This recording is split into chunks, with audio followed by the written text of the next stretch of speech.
Hi friends, ఈరోజు మనము 8th క్లాస్లోని జీవనోపాధులు సాంకేతిక విజ్ఞానం ప్రభావం గురించి తెలుసుకుందాం. అయితే ఈ జీవనోపాధులు సాంకేతిక పరిజ్ఞానం అనే దాంట్లో మనకు మెయిన్గా ఏం చెప్తున్నారు? ప్రాథమిక రంగం గురించి, ద్వితీయ రంగం గురించి, తృతీయ రంగం గురించి తెలియజేస్తున్నారు. అంటే ప్రాథమిక రంగంలో సాంకేతిక విజ్ఞానం ఏ విధంగా అభివృద్ధి చెందింది, ద్వితీయ రంగంలో సాంకేతిక విజ్ఞానం అనేది పారిశ్రామిక రంగంలో ఏ విధంగా అభివృద్ధి చెందింది, తృతీయ రంగంలో అంటే సేవా రంగంలో ఈ సాంకేతిక విజ్ఞానం ఏ విధంగా అభివృద్ధి చెందింది అనేది ఇప్పుడు మనము ఈ పాఠంలో తెలుసుకుందాం. ఓకే ఫ్రెండ్స్, ఈ ప్రాథమిక రంగం అంటే ఏంటి? వ్యవసాయ రంగంనే ప్రాథమిక రంగంగా చెప్పుకోవచ్చు. వ్యవసాయ రంగంలో సాంకేతిక విజ్ఞానం అనేది వరి కోత మిషన్ ఏ విధంగా అంటే వరి కోత మిషన్ ద్వారా ఈ సాంకేతిక విజ్ఞానం గురించి ఎగ్జాంపుల్ తీసుకొని చెప్పడం జరిగింది. అదేవిధంగా పారిశ్రామిక రంగంలో అయితే మరమగ్గాల ద్వారా, సేవా రంగంలో అయితే టెలిఫోన్ గురించి తెలియజేయడం జరిగింది. జ్ఞానాన్ని రోజు అవసరానికి ఉపయోగించుకుంటే సాంకేతిక విజ్ఞానం అంటారు. జ్ఞానాన్ని రోజు అవసరానికి అంటే మనం రోజు ఉపయోగించే అవసరాలకు ఉపయోగించుకుంటే దాన్ని ఏమంటారంట? సాంకేతిక విజ్ఞానం అంటారు. నెక్స్ట్, అమెరికాలో కార్ల ఉత్పత్తి వేగవంతం చేయడానికి హెన్రీ ఫోర్డ్ అసెంబుల్ లైన్ విధానాన్ని ప్రవేశపెట్టారు. అమెరికా కార్ల ఉత్పత్తి వేగవంతం చేయడానికి ఏం చేశాడంటే ఈ హెన్రీ ఫోర్డ్ అసెంబుల్ లైన్ విధానాన్ని చేపట్టడం జరిగింది. అయితే 26 దేశాలకి కార్లను ఎగుమతి చేస్తున్నారు. ఎన్ని దేశాలకి కార్లను ఎగుమతి చేస్తున్నారు? 26 దేశాలకి కార్లను ఎగుమతి చేస్తున్నారు. అయితే ఇప్పుడు మనము వ్యవసాయ రంగంలో వచ్చిన మార్పుల గురించి తెలుసుకుందాం. వ్యవసాయ రంగంలో సాంకేతిక విజ్ఞానం ద్వారా ఏ విధంగా మార్పులు వచ్చాయి అనేది తెలుసుకుందాం. నీటిపారుదల సౌకర్యాలలో, మోటారు బోరు బావులలో అధిక దిగుబడి విత్తనాలలో, రసాయనిక ఎరువులు, క్రిమి సంహారక మందులను ఉపయోగించడంలో, సహకార సంఘాల ద్వారా సబ్సిడీ ధరలకు ఎరువుల్ని కొనడంలో మనకి చాలా అనేక రకాలైన మార్పులు రావడం జరిగింది. అయితే ఈ వ్యవసాయ రంగంలో వచ్చిన మార్పుల ద్వారా ఎలాంటి ఫలితాలు పొందాము? ఉత్పత్తి ఎక్కువగా పెరిగింది. ఉత్పత్తి పెరుగుదల, ఉత్పత్తి ప్రక్రియలో చాలా విధాలైన మార్పు రావడం, పశువుల వినియోగం తగ్గడం, వరికోత మిషన్ వలన ఉపాధి కోల్పోయారు కొంతమంది. వరికోత మిషన్ ద్వారా ఫలితాలు: ఉత్పత్తి పెరుగుదల, ఉత్పత్తి ప్రక్రియలో మార్పు, పశువుల వినియోగం తగ్గడం, వరికోత మిషన్ ద్వారా ఉపాధి కోల్పోవడం. అదేవిధంగా ఈ వరికోత మిషన్ల ద్వారా కొత్త ఉపాధి అవకాశాలు కూడా వచ్చాయన్నమాట. అంటే వరికోత మిషన్ నడపాలంటే డ్రైవర్స్ కావాలి, దానికి కావాల్సిన మెకానిక్స్ కావాలి. అంటే ఇవి కూడా కొత్త రకమైన ఉపాధి అవకాశాలే కదా, అట్లా అనమాట. అయితే మనకి ఈ వ్యవసాయ రంగంలో ఉత్పత్తి ఏ సంవత్సరంలో ఏ విధంగా ఉంది అనేది చూద్దాం. మనకి 1961-75 మధ్యలో 101గా ఉత్పత్తి ఉంటే 76-90కి వచ్చేసరికి 157గా ఉంది. అది 1991-2009 వచ్చేసరికి 229గా ఉందన్నమాట ఉత్పత్తి. నెక్స్ట్, కాలం, పశువులు, యంత్రాలు, విద్యుత్. ఇప్పుడు మనము ఏ కాలాల్లో పశువులను ఎంత వాడాము, యంత్రాలను ఎంత వాడాము, విద్యుత్ ఎంత వాడాము, ఏ విధంగా అభివృద్ధి జరిగింది యంత్రాల విషయంలో, పశువుల విషయంలో, మనకి విద్యుత్ విషయంలో అనేది ఈ కాల పట్టికలో తెలుసుకుందాం. కాలం, పశువులు, యంత్రాలు, విద్యుత్. కాలం వచ్చేసి 1951లో పశువుల్ని మనం 97% యూజ్ చేస్తే 97% ఉపయోగిస్తే అదే యంత్రాలని 2% ఉపయోగించాం, విద్యుత్ని 1%. 2001కి వచ్చేసరికి మనకి పశువులు వచ్చేసరికి 18% అయ్యాయి, యంత్రాలు ఎంత శాతం అయ్యాయి? 55% పెరిగాయి. పశువులు 18% తగ్గితే యంత్రాలు 50% పెరిగాయి. విద్యుత్ 21% పెరిగింది. విద్యుత్ అనేది 21% పెరిగింది.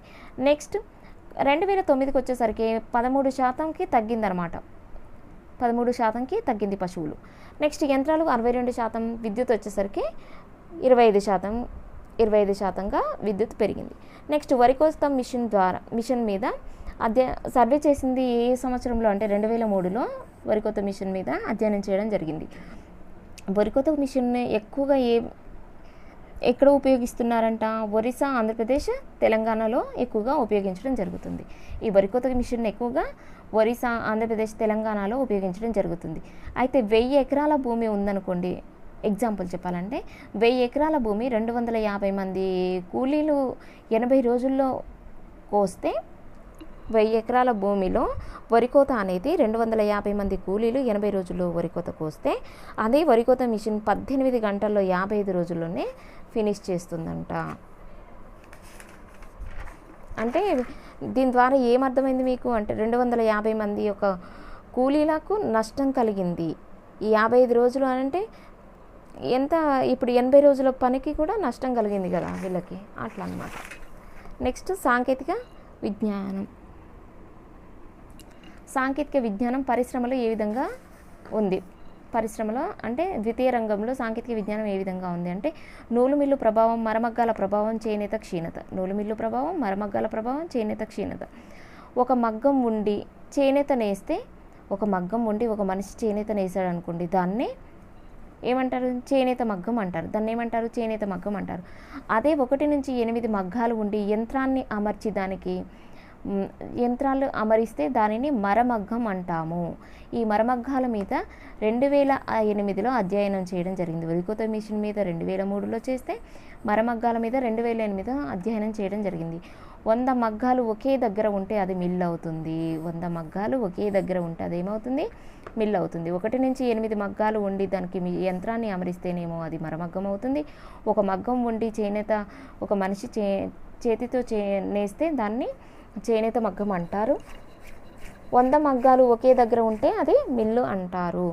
మరమగ్గాల ద్వారా 60,000 మందికి ఉపాధి కల్పిస్తున్నారు. మరమగ్గాల ద్వారా 60,000 మందికి ఉపాధి లభిస్తుంది. తమిళనాడు, మహారాష్ట్ర, గుజరాత్లో మరమగ్గాలు ఎక్కువగా ఉన్నాయి. ఎక్కడ ఎక్కువగా ఉన్నాయంట మరమగ్గాలు? తమిళనాడు, మహారాష్ట్ర, గుజరాత్లో.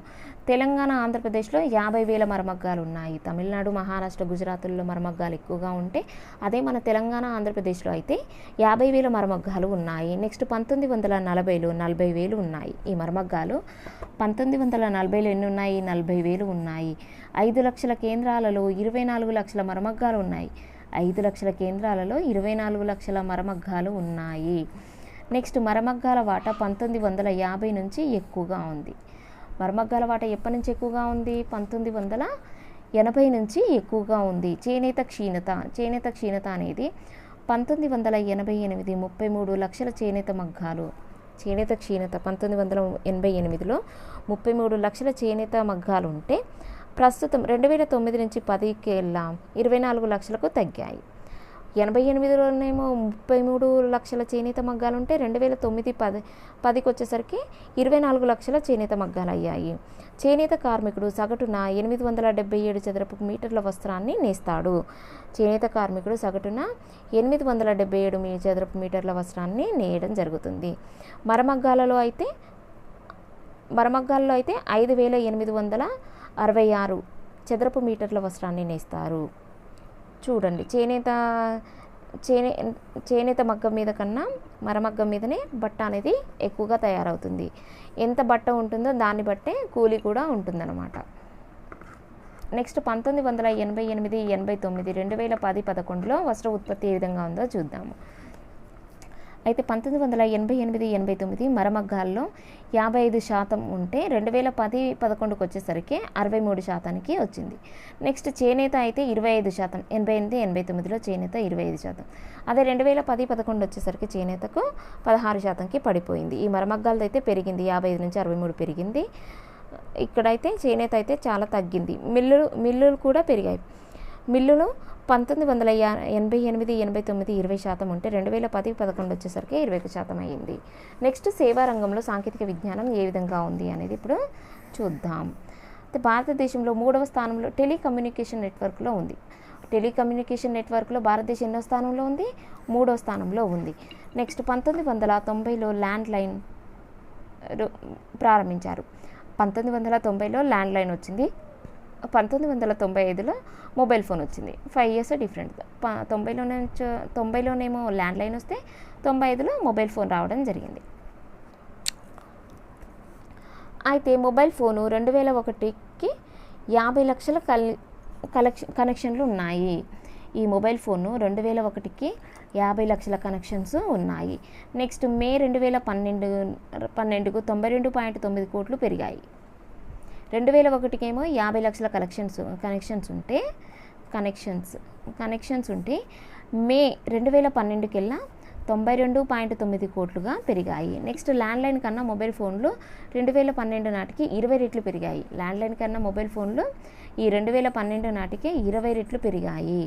నెక్స్ట్ 1995 నుంచి 2002 వరకు, ఈ 1900 అంటే మొబైల్ ఫోన్ వచ్చినప్పటి నుంచి 2002 వరకు ఫోన్ చేసిన వాళ్ళకి రిసీవ్ చేసుకున్న వాళ్ళకి కూడా ఇద్దరికీ బిల్లు పడేది. ఇద్దరు బిల్లు చెల్లించాల్సి వచ్చేదన్నమాట. ఇద్దరికి బిల్లు వచ్చేది.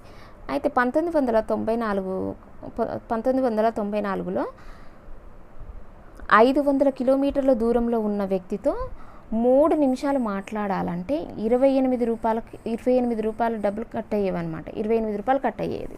అదే 2003 నాటికెల్లా అది 2.40 నుంచి 4.80 రూపాయలు మాత్రమే అవుతుంది.